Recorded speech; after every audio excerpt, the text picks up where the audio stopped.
Maharashtra assembly ఎన్నికల నేపథ్యంలో BJP తన మేనిఫెస్టోను విడుదల చేసింది.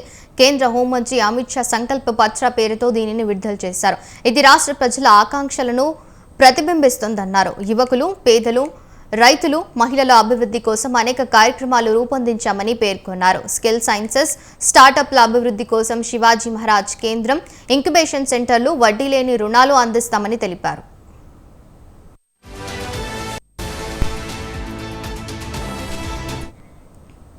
ప్రతిపక్ష మహావికాస్ అఘాడీపై అమిత్ షా తీవ్ర స్థాయిలో విరుచుకుపడ్డారు. ప్రతిపక్ష కూటమి వాగ్దానాలను విస్మరించిందని మండిపడ్డారు.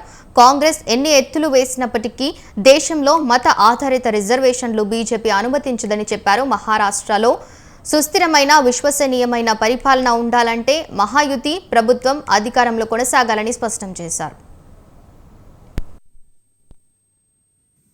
उद्धव ठाकरे जी को पूछना चाहता हूं, क्या वो कांग्रेस के नेता राहुल गांधी को इतनी विनती कर सकते हैं कि वीर सावरकर के लिए दो अच्छे शब्द बोल दे? क्या कांग्रेस का कोई नेता सम्माननीय बाला साहब ठाकरे के सम्मान में दो वाक्य अच्छे बोल सकता है क्या? ये अंतर विरोध के बीच में अघाड़ी की सरकार बनाने का स्वप्न लेकर जो लोग निकले हैं, उनको महाराष्ट्र की जनता जान ले, ये बहुत जरूरी है। भारतीय जनता पार्टी जब संकल्प लेकर आती है, संकल्प पत्र लेकर आती है, हमारे संकल्प पत्थर पर की लकीर होती और पूरे देश ने देखा है, चाहे राज्य हो, केंद्र हो, भारतीय जनता पार्टी की सरकार, एनडीए की सरकार, महायुति की सरकार जब जब बनी, हमारे संकल्पों को सिद्धि में परिवर्तित करने का काम हमने प्रयास पूर्वक। महाराष्ट्र की जनता को बताना चाहता हूं, मोदी जी वक्फ बोर्ड में सुधार का एक बिल लेकर संसद में आए हैं। अभी अभी जो वक्फ बोर्ड का कानून जो कांग्रेस के राज में 2013 में अमेंड हुआ, इसका परिणाम दिखे।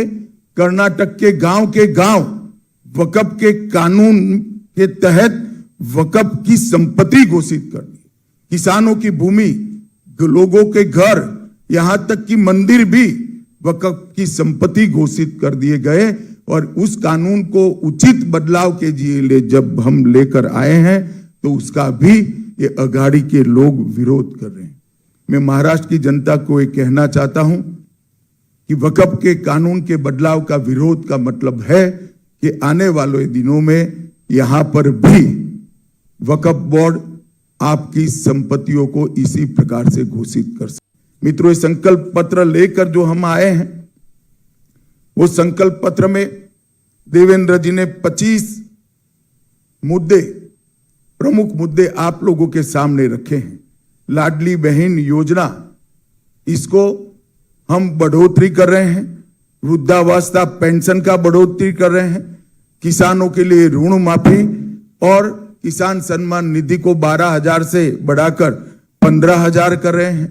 मूल्य स्थिरीकरण कोष के माध्यम से हम महंगाई को काबू करेंगे और 10 लाख प्रतिभावान छात्रों को मासिक 10,000 का मानदेय उनके आगे के अवसर के लिए देंगे। 45,000 गांवों में रास्ते बनाने का काम किया जाएगा। आशा वर्कर और आंगनवाड़ी कार्यकर्ताओं का बीमा कवरेज भी किया जाएगा और उनका मासिक वेतन 15,000 तक बढ़ाया जाएगा। वीज बिल में 30% कपात सौर ऊर्जा और अक्षय ऊर्जा पर से भर दिया जाएगा और 2028 तक महाराष्ट्र की इकोनॉमी को $1 ट्रिलियन की अर्थव्यवस्था करने का लक्ष्य हमारी